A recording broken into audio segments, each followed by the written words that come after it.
यहाँ चरस बताया गया, चरस के मामले में आपको उठाया गया और वहां ये बताया गया कि बालू था। तो यदि बालू था तो क्या जरूरत थी इस दुकान में आने की? जिस पर किया भरोसा उसने दगा किया है, गलती नहीं थी मेरी फिर भी सजा दिया है, और मैं चीखता रहा कि मुजरिम पकड़ लो साहब, मुजरिम से मिलके उल्टा मुझको फंसा दिया है। जी हाँ दोस्तों, इस वक्त मैं उस जगह पर हूं जिस जगह से कल पूरे जनपद में सनसनी फैली थी। एक चरस नाम का वायरस पूरे जनपद में इस प्रकार जो है दिखाया गया। अलीगढ़वा में आसमा इंटरप्राइजेज दुकान के मालिक। हाँ, आप अपना नाम बताइए। अब्दुल हकीम। कल आपके साथ क्या हुआ था? सर कल हमारे साथ ये हुआ था कि एक औरत हमारे दुकान पे आई थी जी, और एक बोली कि सामान दिखा दो, तो सामान हमने दिखाया, टाकी दिखाया जी, और डिनर सेट दिखाया, गिलास कटोरा प्लेट सब दिखाया। जी जी। तो बोले कितना हुआ? मैं बोला 5300 रुपया हुआ है जी। तो बोले कि एक काम करो, इस सामान इधर रहने दो, मैं थोड़ा कपड़ा लेके आ रही हूँ जी। तो मैं बोला पैसा दे दो। बोलती है ठीक है, पैसा कहीं लेके भाग थोड़ी जाऊंगा। और वो जो एक झोला लेके आई थी जी, तो बोले झोला भी इसी में रख दो, सामान इसी में रख दो, मैं आके फिर पैसा देती हूँ। तो ऊपर से देखा साड़ी है, बोला ठीक है रख दो भाई जी। तो इसमें रख दी, रख के वो चली गई। तो इसे एसएसबी वाले आके यहाँ पे बैठ गए, तुरंत का तुरंत आ गए। कितने लोग थे एसएसबी के उस वक्त? एक ही लोग थे। अच्छा, एक ही थे। हाँ, सादा वर्दी में थे जी जी। वो कुछ टी शर्ट पहने थे और लोअर पहने थे जी। तो यहाँ पे आके बैठे तो पूछने लगे कि तुम्हारा क्या नाम है जी। तो मैं बोला अब्दुल हकीम नाम है जी। तो बोले कि ठीक है वहीं पे तू बैठ, उठना नहीं। यहाँ तुम्हारे दुकान पे कोई बड़ा सामान आया है जी। तो मैं बोला कौन सा सामान आया भाई? कहा तो बता सही से, नहीं तेरे को बहुत मार मारूंगा जी। तो मैं बोला कुछ नहीं आया भाई मेरे दुकान पे कोई सामान जी। तो उसने कहा कि ठीक है मैं रुक बताता हूँ तेरे को, तू सही से नहीं बता रहा है ना, मैं तेरे को अच्छे से बताता हूँ जी। तो कहीं वो फोन लगाया है जी, फोन लगा के इधर बात किया तो कोई मोबाइल में बताया उनको कि दुकान के अंदर जाओ और वो टाकी खोलो, टाकी के अंदर रखा है जी। तो उसने आया अंदर, टाकी खोला, टाकी से अंदर निकाला झोला जी। तो बोला कि ठीक है और मिल गया सामान, फोन रखो जी। सामान मिल गया। उसके बाद मेरा कॉलर पकड़ लिया, अच्छा, रोड पे ले जाके 2-3 झापड़ मारा जी। और पूछने लगा कि तुम्हारे साथ में और कौन कौन थे? जबरदस्ती मेरे से बात करने लगे जी। और उसके बाद फिर पुलिस आ गई, फिर मेरे को लेके चौकी में पहुंचा दिए जी। फिर वहाँ पे बैठाए थे। कोतवाली थाना अलीगढ़वा ले जाया गया आपको या जो है एसएसबी कैंप कार्यालय ले जाया गया? कैंप। अच्छा, आगे बोलिए।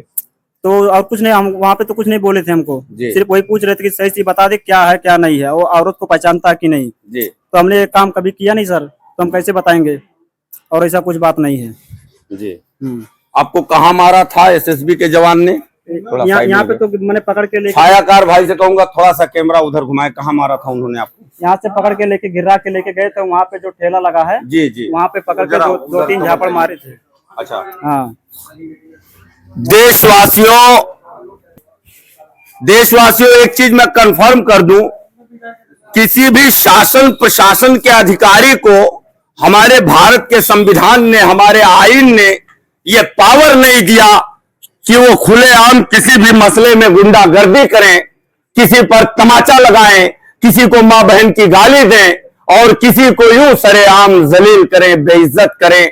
यदि ये लड़का अपराधी होता भी तो वो इसे चालान कर देते, मामला कोर्ट जाता, फैसला न्यायालय करती, ना कि एसएसबी के वो कांस्टेबल।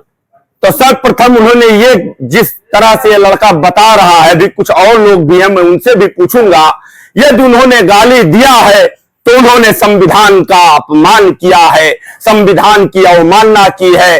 किसी भी शासन प्रशासन के कान खोल के सुने ऐसे गुंडे, किसी भी शासन प्रशासन के अधिकारी कर्मचारी को हमारे भारत के संविधान ने गाली देने की आजादी नहीं दी है। तो जिस तरह से अमर्यादित टिप्पणी किए हैं, यकीन मानिए अगर ये सत्य है तो उनको घुटनों के बल गिरना होगा, वो कितनी भी शक्ति क्यों ना लगा लें। यहां कुछ लोग और हैं, मैं उनसे भी पूछना चाह रहा हूं, कृपया कर आए जो उस वक्त थे यहां। हाँ, सामान बताइए कौन सा है? सर यही है हमारा। हाँ, जरा दिखाइए, थोड़ा कैमरे में आना चाहिए। ये औरत ने खरीदा था? हाँ, दिखाइए जरा। ये वही लड़का है देशवासियों, इसे न्याय मिलना चाहिए। अगर ये कोई वर्मा जी है यहाँ सामने, दयाराम रामकृपाल सराफ करके, उन्होंने अगर सीसीटीवी कैमरा ना लगाया होता तो कल इस बच्चे की जिंदगी हमेशा हमेशा के लिए बर्बाद हो जाती, इसका भविष्य, इसका फ्यूचर तबाह कर दिया जाता।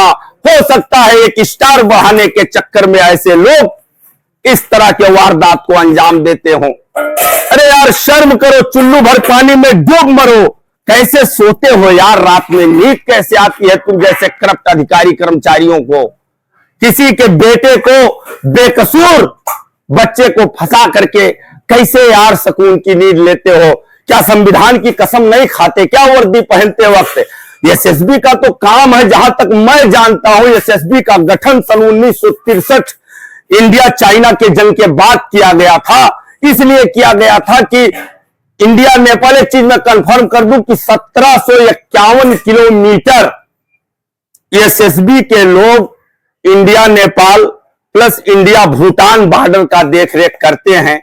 अब तक जहां से भी रिपोर्ट आई सकारात्मक, क्या यार स्टार बढ़ाने के चक्कर में ऐसे मासूम बच्चों की जिंदगी तबाह कर रहे हो? अब डर तो हम लोगों को भी लग रहा है, क्या पता बाइक से चलते हैं, 4 व्हीलर से चलते हैं, हमारी गाड़ी में ही कट्टा डलवा दो, चरस डलवा दो, किसी भी मैटर में हम जैसे बेकसूर लोगों को भी फंसवा दो। अरे इतनी मानसिकता गिर गई है।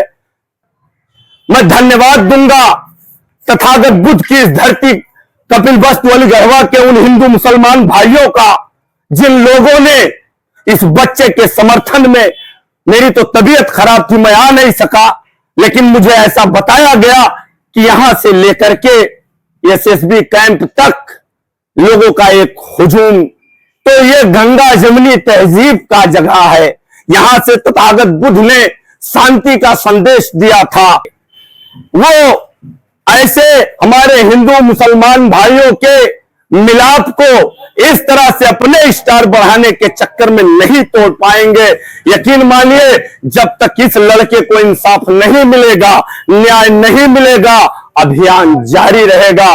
यह मामला उठा है सड़क से, अगर इंसाफ नहीं मिला, यदि उन्होंने इस तरह का कृत्य किया है, और क्या तुम कुछ बता रहे थे जब मैं आया था कि मतलब यहाँ और वहाँ बालू कुछ बताया गया, क्या है बताओ जरा। वहाँ पे सर लेके गए तो पैकेट में इतना बड़ा बड़ा था, वो पैक था, टेप से टेप पूरा मारा था वो। तो वहाँ पे जब लेके गए तो बोल रहे कुछ नहीं है इसमें, अच्छा बालू दिख रहा है। अच्छा अच्छा, लेकिन खोले नहीं थे सर। हाँ नहीं खोले थे। अच्छा, यहाँ चरस बताया गया, चरस के मामले में आपको उठाया गया और वहाँ ये बताया गया कि बालू था। तो यदि बालू था तो क्या जरूरत थी इस दुकान में आने की? मैं मनीष जी से पूछना चाहता हूँ। हालांकि मैं भारतीय सेना का, अर्धसैनिक बलों का सम्मान करता हूं, लेकिन ऐसे लोगों का सम्मान करता हूं जो इस मातृभूमि के लिए, इसकी रक्षा के लिए तैनात है। मैं किसी गुंडे का सम्मान नहीं कर सकता। एक नकाबपोश औरत आई झोला लेके। सर प्रथम आप अपना नाम बताइए। रामकृपाल वर्मा हमारा नाम है सर। ये मेरे तरफ देखिए जी। और एक हमने देखा कि एक औरत आई नकाबपोश जी, झोला लेके जी, कुछ बर्तन निकलवाई जी, 5000 रुपए का जी, कम से कम आधा 1 घंटा तक यहाँ पे थी जी। उसके बाद झोले में ड्रम ली जी, ड्रम में झोला रख के जी, और उसके बाद कहने लगी कि भी हम आके सामान ले जाएंगे पैसा देके। जी, उसके बाद वो नहीं आई। जी। फिर एसएसबी के मनीष जो घुमा है वो अच्छा, आए। केवल मनीष ही उनका लेवल पे है क्या और कुछ आगे पीछे? नहीं, मनीष कुमार या और कुछ? मनीष सिंह नाम है। अच्छा मनीष सिंह जी। हाँ जी, वो आए। उसके बाद यहाँ कुर्सी पे बैठे। जी, उसके बाद इनसे अपना नाम पूछे जी, बर्तन वाले से। जी, जी, उसके बाद कहने लगे कि कोई औरत आई थी जी, और कुछ सामान वामान रख के गई है। जी, तो कहने लगे नहीं। जी, तो फिर उसके पास फोन आया मनीष के पास, जी, जो सामान जो है वो ड्रम में रखा है। जी, तो डायरेक्ट वो ड्रम पे फंस गया, झोला निकाला जी, और इनको लेके वो वहां संगवार की दुकान पे चला गया। जी, वहीं पे इनको मारा पीटा जी। और उसके बाद कहने लगा कि तुम चरस का कारोबार करते हो। चरस कहाँ से आया? सशस्त्र सीमा बल हैं, हमारे सीमा की सुरक्षा करते हैं, हमारे लोगों की हिमायत के लिए इनको नियुक्त किया जाता है। ये गाली कैसे दे सकते हैं? क्या इन्होंने संविधान नहीं पढ़ा क्या? आप जिस तरह बता रहे हैं मारा पीटा गाली दिया, जी जी। क्या ये कोई दरिंदा है क्या? गाली देने का अधिकार किसी के बाप को नहीं है हिंदुस्तान के अंदर, चाहे वो नेता हो या कोई अधिकारी हो। यदि उसने गाली दिया है तो जान लीजिए कि दंडनीय अपराध कार्य किया है उसने। जी जी। आगे बोलिए आप। उसके बाद इसको लेके चले गए, फिर यहाँ से कैंप पे ले गए, तो कैंप पे ले जाके मतलब यहाँ बैठाए। उसके बाद हमने फ़ोन किया इंस्पेक्टर साहब को। इंस्पेक्टर साहब आए, हमारे कैमरे में देखे, कैमरे में सब साफ साफ दिख रहा था। इंस्पेक्टर अलीगढ़ कोतवाल साहब। जी जी। उसके बाद कैमरे में साफ साफ दिख रहा था, तो उन्होंने आश्वासन दिया कि मैं जा रहा हूँ, जैसा हो रहा है अभी आधे घंटे में रिपोर्ट देता हूँ। और उसके बाद आधे घंटे बाद फिर एसएसबी के जवान आए जी, वो इंस्पेक्टर एसएसबी के। हाँ उनके मई टीम के लोग, पहले वो अकेले आए थे, हाँ। बाद में उनके टीम के लोग आए। टीम के लोग आए थे, तो एक लोग खाली। अच्छा। और वहाँ डीएम साहब के वो भी आए थे। जी जी। और वो उन्होंने भी देखा टीवी में हमारे। जी। तो सरासर मतलब ये सीसीटीवी फुटेज से जो है जी जी सत्य सामने आया। सत्य सामने आया। छायाकार भाई से कहूंगा जरा वो दिखाएं, वर्मा जी की दुकान इनके सामने ही है। यदि वो सीसीटीवी कैमरा ना होता जी तो मैं समझता हूँ इस बच्चे का फ्यूचर कल तबाह कर दिया गया। हाँ हाँ एकदम एकदम।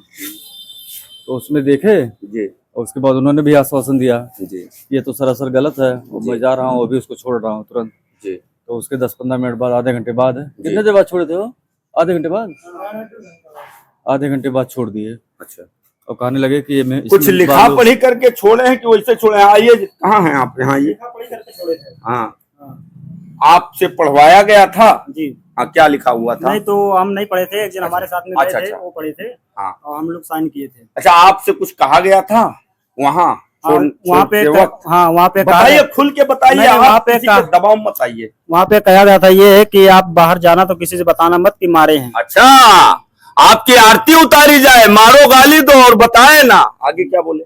बस कहीं बाहर जाना किसी से बताना मत, तो सीधा इनको घर पे छोड़ के आओ, दुकान पे मत लेके जाना इनको। अच्छा। इनको सीधा घर पे छोड़ के आओ। तो डर लग रहा होगा कि जन समर्थन ना हो जाए, कहीं जनता आक्रोशित ना हो जाए। ऐसा घृणित कार्य करते क्यों हो? तो हमको बैठा के घर पे फिर लेके चले गए। जी। हाँ, फिर दुकान मेरा बड़ा भाई थे तो बंद करके फिर घर पे गए। अच्छा वर्मा जी, फिर आगे क्या हुआ? आगे यही हुआ सर जो बताएं आपसे, कि वहाँ ले जाके एसएसबी कैंप पे। उसके बाद जब वहाँ से इंस्पेक्टर आए, वो जब देखे पूरा फुटेज, उसके बाद वो कहे कि मैं जा रहा हूँ और तुरंत उसको बच्चे को छोड़ रहा हूँ, ये तो सरासर गलत है। और उसके बाद तुरंत जाके आधे घंटे बाद देख लो, जातिवाद करने वालों, हिंदू मुस्लिम की गंदी राजनीति करने वालों, कपिल वस्तु में गंगा जमुनी तहजीब आज भी जिंदा है। एक तरफ अगर खान है तो एक तरफ वर्मा जी हैं, और वर्मा जी के वजह से ही कल ये बच्चा बेकसूर साबित हुआ, अन्यथा ये बच्चा कहीं का नहीं छोड़ने वाले थे वो लोग। इस तरह की साजिशें थी अपना स्टार बढ़वाने के चक्कर में। खैर, मैं जो है डीप में नहीं जाना चाहता, इन लोगों की मानसिकता ही कुछ ऐसी हो गई है।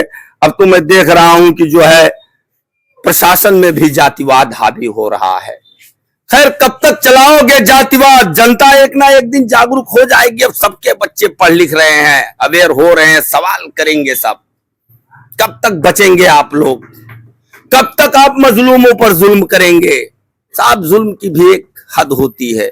जिस दिन घड़ा भरेगा ना, आप लोग को रास्ता नहीं मिलेगा, याद रखना। ये ओपन चैलेंज देख के बोलता हूं मैं, जो बोलना है गर्व से सीना ठोक के बोलता हूं मैं। हमारे सिद्धार्थनगर की गंगा जमुनी तहजीब तथागत बुद्ध की धरती से कोई सरफिरा नहीं मिटा सकता। यहां हिंदू मुसलमान मिलके रहते थे, रहते हैं और हमेशा रहेंगे। किसी का बाप भी षड्यंत्र कर ले किसी के माध्यम से, हमें अलग नहीं कर सकता। हाँ, और कौन थे प्रत्यक्षदर्शी? आइए सर। जैसे कल ये हुआ कि वहां कैमरे पर देखिए, ये हुआ कि जिसे इनको लेकर दुकानदार को जब गए तो हल्ला वो एसएसबी वाला बहुत जोर जबरदस्ती कर रहा था, इनके ऊपर बहुत दबाव डाल रहा था। जी जी जी, वो तो करेंगे ना। उसके ऊपर जबरदस्ती कर रहे थे कि तुम चरस ले आए हो, कहो हाँ जी। और उसको इतना घेर कर मार रहे थे, उसको दबा दबा करके उसको बैठा रहे थे कि जैसे ही चोरी करके आया है। आपका शुभ नाम भैया? हमारा मंजय कुमार नाम है। आप उस वक्त थे? उस वक्त मैं यहाँ पर मौजूद था। जी जी जी। फिर क्या हुआ? उसके बाद में इसके ऊपर कार्रवाई करके इसको जबरदस्ती वहाँ पर, जिसे यहाँ के मकान मालिक समझना चाहे कि क्या हुआ उस बच्चे के ऊपर जी, और समझने की कोशिश किया, सभी वाले उसको धक्का मार के बैठा दिए कि तुम यहाँ से जाओ। बताइए, मकान मालिक उसमें शामिल हो तो शामिल कौन होगा? जी, जिम्मेदार वही तो होंगे जी। और उनको भी जानकारी न देते हुए भी उसको जबरदस्ती कैंप पर ले गया। और उसके जाने के बाद में कुछ हमारे व्यापार मंडल अध्यक्ष शहबाज आलम जी ने कुछ समर्थक के साथ दुकान बंद करवाया जी। और बंद करवाने के बाद में हम लोग हकीम को छुड़वाने की कोशिश किया गया और यहाँ के जनता, दुकानदार, व्यापार जितने सब लोग थे, सब लोग मिल करके जी। इस दुकानदार को छुड़ाया गया। और जो कैंप में जो क्या कुछ किया गया वो तो हम नहीं जान पा रहे हैं, कैंप में क्या हुआ और हम हमें जो आपने यहाँ देखा केवल उतना में जान पाया। बहुत बहुत धन्यवाद भैया आपका। बोलो गर्व से जनता जिंदाबाद, जनता जिंदाबाद, जनता जिंदाबाद, संविधान जिंदाबाद। जय हिंद।